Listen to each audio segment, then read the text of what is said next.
6 minutes de retour sur le plateau avec d'autres invités. Juste après la rubrique Kaddu Mbedd bi, nous retrouverons notre invité partie culture. Il se nomme Patrick Monatikoli, artiste collagiste. Bonjour et bienvenue sur le plateau de Good Morning. Bonjour madame, comment vous allez ça bien? Vous êtes l'invité de Samba Art Devoir. Tout à fait. Pour parler de l'art dans sa diversité. Hein.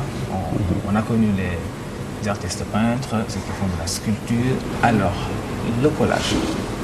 J'avoue que c'est un art qui est un peu, disons, particulier. Parce que c'est tellement facile. C'est vrai. C'est vrai. À l'école, on faisait du collage, n'est-ce pas? Bon, en fait, déjà, bonjour à tout le monde. De vous entendre dire que c'est facile, ça me fait sourire, c'est vrai. C'est vrai. Parce que moi, je sais que la peine, disons, que j'éprouve à faire, disons, le collage, dont la définition, c'est une composition picturale faite d'éléments divers, en général des morceaux de papier. Disons, j'ai commencé le collage depuis, disons, 93. Facile, c'est pas facile parce que d'abord, c'est d'abord avoir une idée dans la tête de ce qu'on veut réaliser, quoi. Et déjà, c'est un projet. Comment on veut réaliser le projet, c'est après trouver les éléments nécessaires, quoi, pour pouvoir faire, disons, l'œuvre d'art. Les éléments, c'est surtout du papier, hein. C'est aller maintenant faire le tour. Ce qui est grave dans tout cela, c'est que d'abord on a une idée, mais on n'a pas une chose parfaite de comment la réaliser. C'est maintenant faire le tour du Sénégal, aller partout, dans les poubelles, hein, partout, au marché, ramasser tout ce qui est papier. Donc c'est, disons, partir d'un papier qui est mort pour faire du recyclage. Exactement, recyclage. Donc c'est ce qu'on appelle la technique de la récupération. C'est pas facile parce que peut-être le collage que vous faisiez à l'école, quoi, c'est juste pour vous entretenir. Mais nous, ce que nous faisons, c'est de la réflexion. C'est à partir d'une œuvre d'art, comme l'écrivain qui écrit son livre, comme disons, le danseur qui fait une prestation de danse pour parler de quelque chose, comme le musicien qui joue, nous, le collage, c'est un message que nous véhiculons. Donc c'est un livre que j'écris à travers mon collage. Donc c'est pas juste me lever un jour, prendre du papier, c'est beaucoup de recherches sur le net, beaucoup d'abonnements à Jeune Afrique, c'est beaucoup d'abonnements à Newsweek, donc beaucoup de magazines, c'est donc beaucoup de recherches avant de réaliser une œuvre d'art. Donc c'est facile là. Facile par rapport peut-être à comme du copier-coller ou mais du copier-coller avec beaucoup de réflexion. En fait, c'est extrêmement difficile. Hein. Je sais que j'ai eu à rencontrer des Françaises qui m'ont déjà rencontré à une expo. Elles étaient un peu étonnées de la grandeur de mes œuvres d'art parce que déjà prendre un petit format, vouloir mettre tout dessus, c'est pas évident.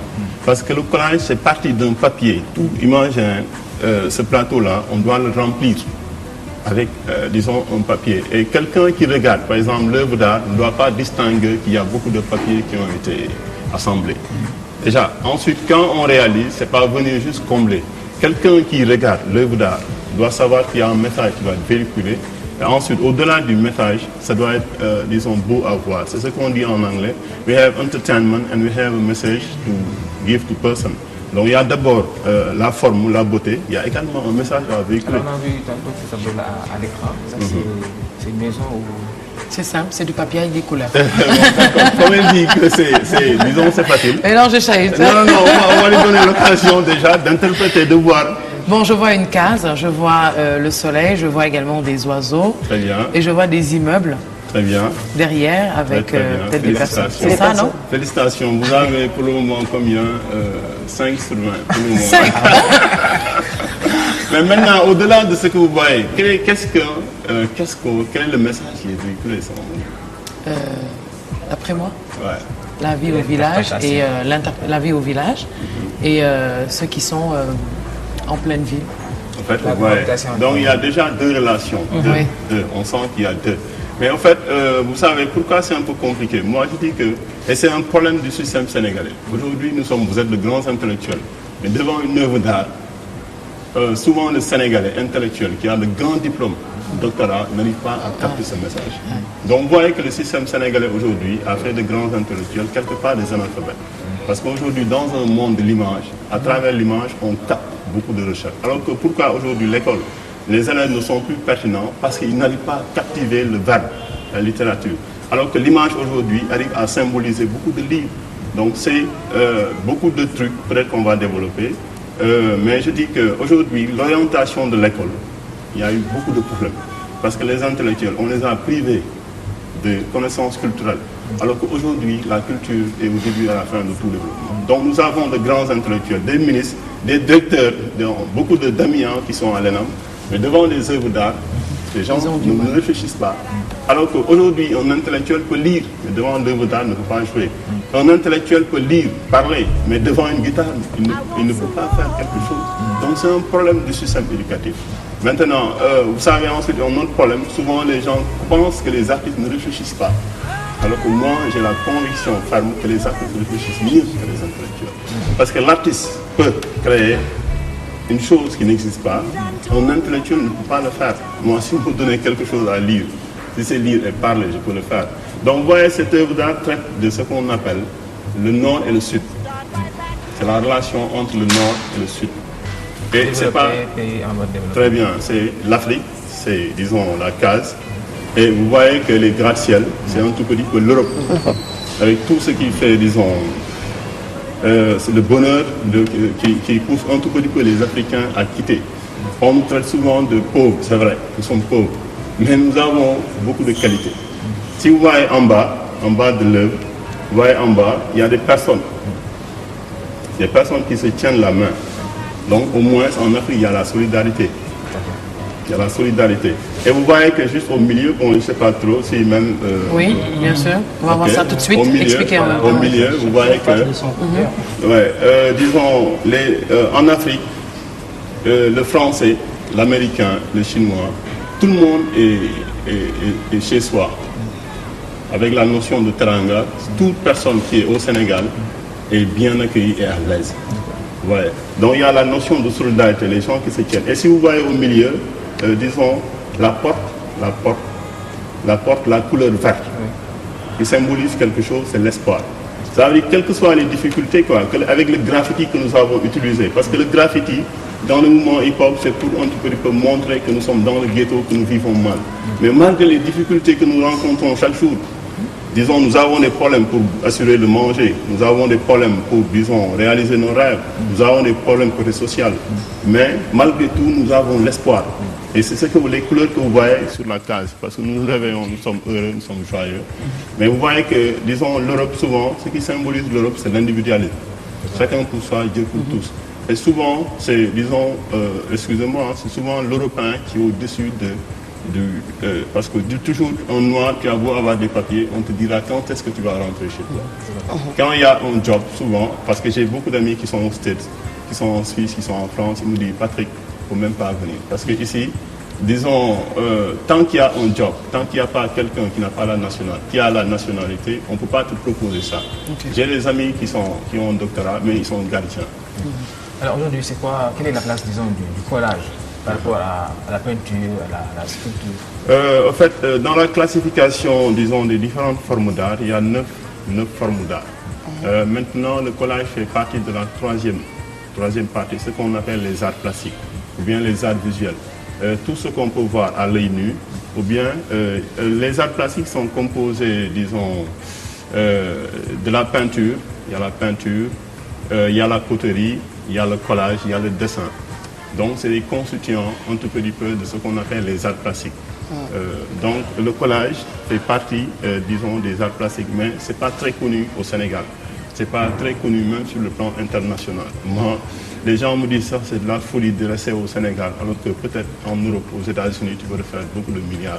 Et selon vous, qu'est-ce que le gouvernement doit faire pour mettre ça sur la scène nationale? Vous savez, c'est national. Les gens pensent que, comme vous l'avez dit vous l'avez bien dit, les gens pensent que la peinture, l'art, c'est une perte de temps. Les gens pensent que l'art, c'est l'aboutissement. Quand tu ne peux rien faire, c'est là où tu vas faire de la peinture. Okay? Moi, je pense qu'aujourd'hui, c'est une erreur monumentale de penser qu'aujourd'hui, nous devons nous orienter seulement sur les études, en laissant ce qui fait notre force, notre culture. Aujourd'hui, si vous voyez le ministère de la Culture, il ne communique jamais. Ensuite, combien de ministres de la Culture sont passés là-bas sans vraiment savoir une politique? Depuis Senghor, mais la politique culturelle n'a pas changé. Aujourd'hui, les artistes, nous par exemple, moi je suis depuis 1993, je n'ai jamais reçu de subvention. Et il y a beaucoup d'artistes qui font de belles choses. mais ils ne peuvent même pas recevoir une subvention. À la limite, on ne les connaît même pas au ministère. Et c'est des personnes qui viennent de l'Europe, des États-Unis, qui viennent nous connaître alors qu'ici. Regardez par exemple le cas de Ousmane Sow, le sculpteur. Il a fait des merveilles, il a été reçu à l'Académie, disons, de France. Okay? Mais même au Sénégal, les Sénégalais ne le connaissent pas. Si aujourd'hui, si on parle d'art, à part Youssou Ndour, mais si vous faites le tour, les gens ne connaissent pas ces artistes, alors que les artistes sont des très grands ambassadeurs. Alors moi, je taquinais tout à l'heure en disant que c'était très facile, alors que c'est pas facile du tout, parce que franchement, c'est un art où il faut beaucoup de patience. Et ça, je sais que je ne le ferai jamais. Alors, Samba Doba, peut-être le remercier. Oui, juste une petite suggestion. Je vais griffonner une petite question, parce que tout à l'heure, c'est vrai que Philly essaie de décortiquer un peu le message que vous véhiculez à travers ces tableaux. Mais est-ce qu'une œuvre d'art peut être assimilée aux sciences exactes? Disons, c'est pas une science exacte, hein, parce qu'en mathématiques, on te dit x plus y égale z. Mais en art, c'est de la réflexion pure, et c'est là où c'est la passion, quoi. Parce qu'on crée des choses qui n'existent pas. On invente le monde. Ensuite, toute personne, quoi, qui a beau avoir des diplômes, hein, devant une œuvre d'art, tu es, entre guillemets, la seule personne qui peut donner le déclic. C'est parce que les interprétations diffèrent. Oui, c'est vrai, c'est ça. En fait, dans un livre, par exemple, si vous lisez, par exemple, Moussa est arrivé, tout le monde comprend que Moussa est là. Mais dans une œuvre d'art, c'est cette diversité de réflexion. Chacun va interpréter sa couleur, parce que si elle porte le vert, c'est parce qu'elle se plaît dans le vert. Si vous portez du marron, donc ces diversités de couleurs-là, déjà, tout le monde se retrouve sur cette œuvre d'art. Ensuite, comment les couleurs seront interprétées, les formes, mais c'est ce qui fait cette bonne réflexion. Mais dans une exposition, vous voyez de grands intellectuels qui sont passionnés d'art, parce que c'est une réflexion à la limite qui est du domaine de Dieu. C'est du divin, parce que c'est des choses qu'on n'apprend pas. Moi, je ne l'ai pas appris. Hein, ok, c'est venu naturellement. C'est autodidacte, c'est un don. Veille tamit aar la wala. waaw veille parfois je dis bien parfois. léegi lu ne lay loqati. non seetaan naa ko nag mais parfois œuvre d'art bi càng rek ma loqati ko. dóor ci kol bu saf-saf rek na ko ci tab. En tout cas, il parle de couleurs et quand il y a plusieurs couleurs également sur un plateau, on dirait que c'est de l'harmonie. En tout cas, on vous remercie et puis on laisse Samba Doba terminer avec lui. Dans le monde imaginaire, dans le monde, disons, des rêves, dans le monde des couleurs avec le collage. Personnellement, que j'avais un peu mis de côté parce que je ne connaissais pas trop. Aujourd'hui, on a eu quelques échos de ce que c'est le collage avec Patrick qui est basé à Meaux dans la Petite Côte.